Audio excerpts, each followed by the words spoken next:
حضور نے فرمایا جب موت کا وقت آتا ہے اس وقت فرشتوں کی ایک پوری گارد آتی ہے. ہم لوگ سمجھتے ہیں ایک ہی ملک الموت ہے روحیں قبض کرتا.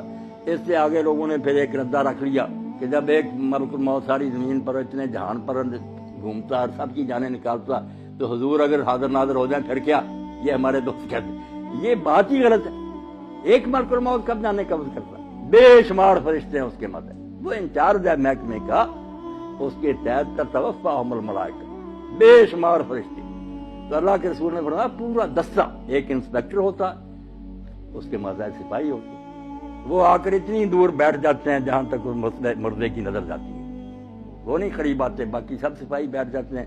یہ انچارج آتا, اگر وہ نیک ہے اس کے پاس جنت کا خوشبو سے بسا ہوا رومال ہوتا, سنگاتا, اسے اللہ کا سلام کہتا اور کہتا چل اپنے رب کی طرف, تیرا رب تجھ سے خوش ہے, تو اس سے خوش. خوشی خوشی اس کی روح روانہ ہو جاتی. برا جو ہے نا ڈرونی شکلیں جیسے ہتھکڑیاں ہوتی ہیں پولیس کے پاس, جو برا مردہ اس کے لیے جو فرشتے ہی آتے ہیں نا اس سے اسے پتہ چل جاتا کہ میرا انجام اب کیسا.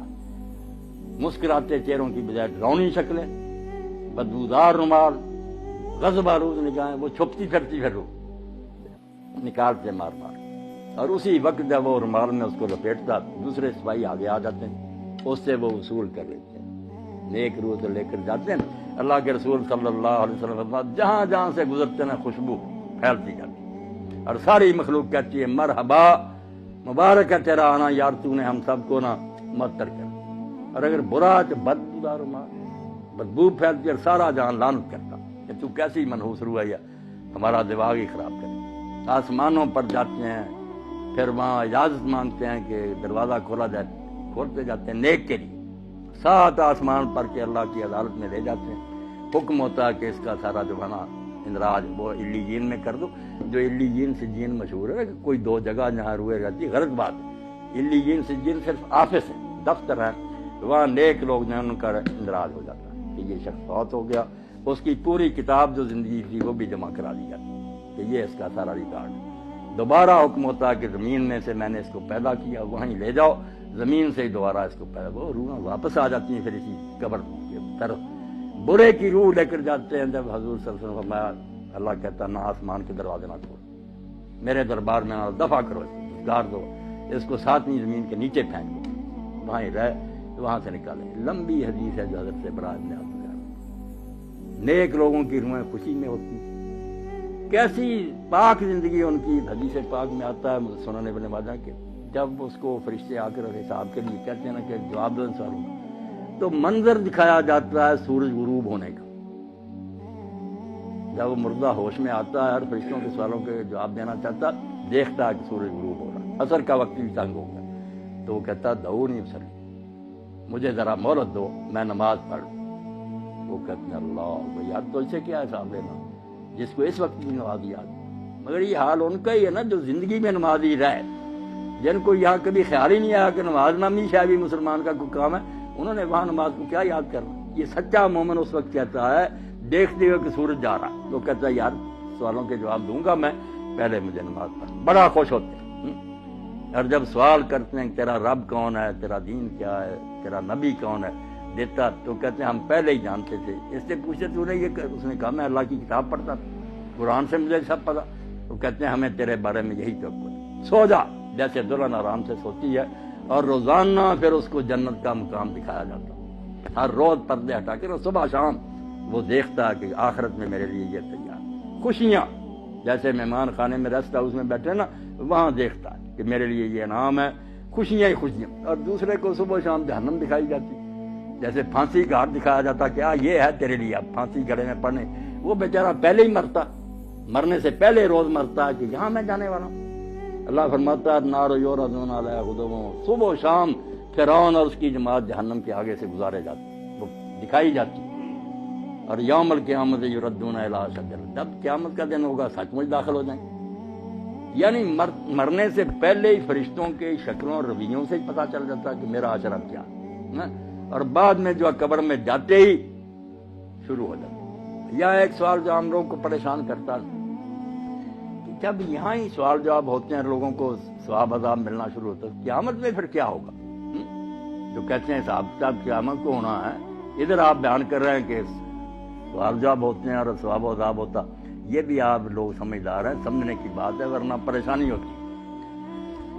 آپ سارے لوگ واقف ہیں اس سے کہ ایک ہے حوالات کہ زیر تفتیش مجرم وہاں رکھے گا، ایک جوڈیشل جیل ہے کہ مقدمہ چلا، فیصلہ سنایا گیا، پھر جس وارڈ میں جانے کے وہ لائق ہے وہ سزا سنا دی گئی، اس کو بھیج دیا۔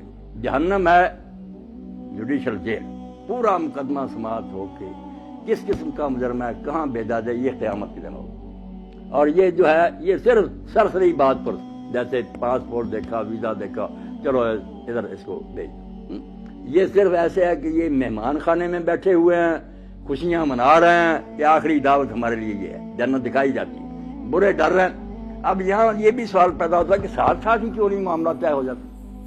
اللہ تعالیٰ کو صبر ابھی فیصلہ کر دے، اس کو جہنم بھیج دے، اس کو جنت۔ یہ کیوں ہے دو مرحلے کے؟ قبر میں صرف سرسری بات پرس ہے، آخرت میں پھر جہنم میں جنت ہے۔ یہ چیزیں آپ چونکہ پڑھے لکھے ہیں اور یہ چیزیں ضرور کی ہیں کہ عقیدہ جو آخرت کا اس کو سمجھا جائے۔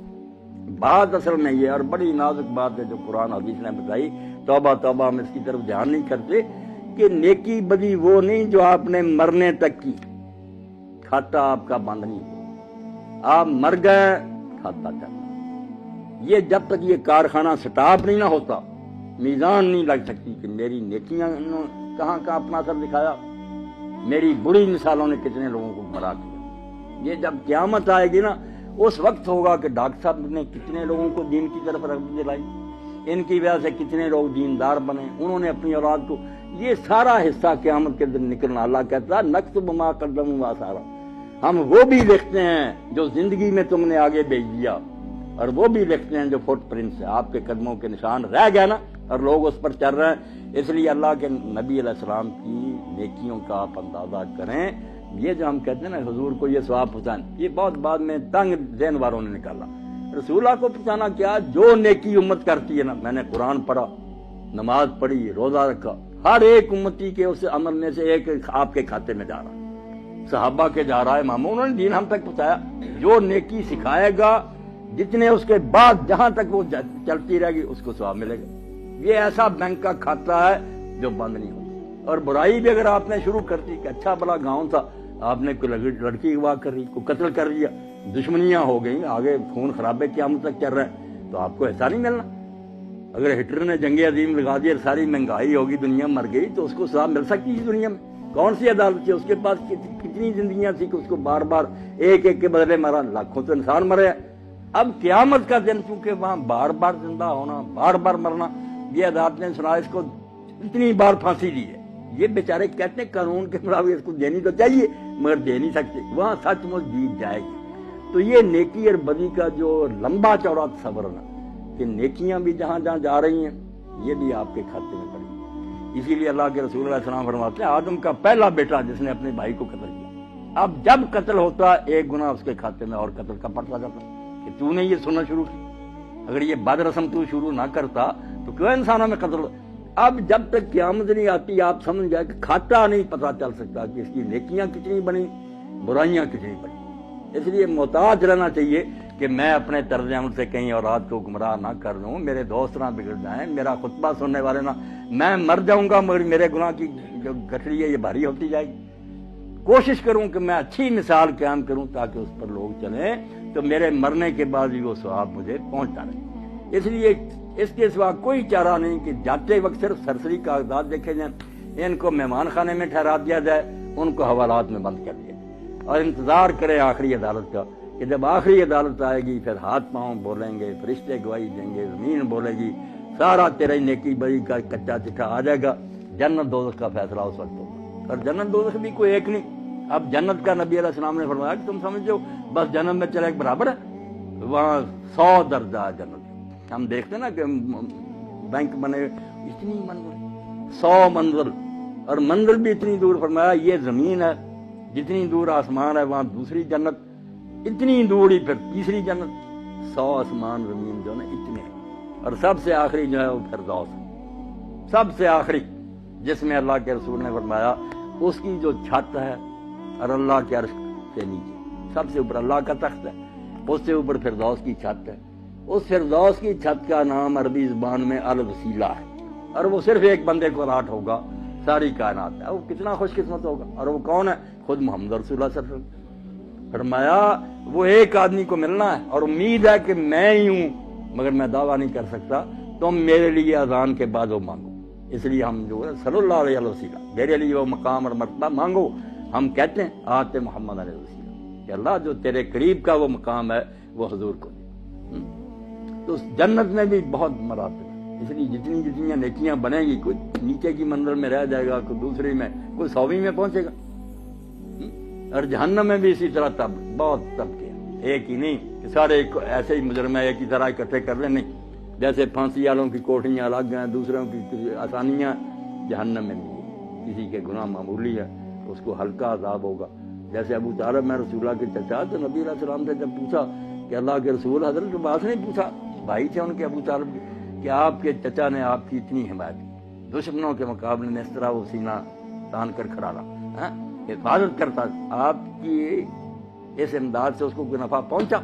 تو حضور نے فرمایا میری امداد اور حفاظت کی برکت ہے کہ جہنم میں سب سے ہلکا عذاب ابو طالب کو ہوگا، ورنہ اگر نہ ہوتا تو درمیان جہنم کے ہوتا. اب میرا ساتھ دینے کی برکت یہ ہے کہ پھر جوتیاں آگ کی ہوں گی، توبہ، اس سے بھی دماغ کھول رہا ہوگا.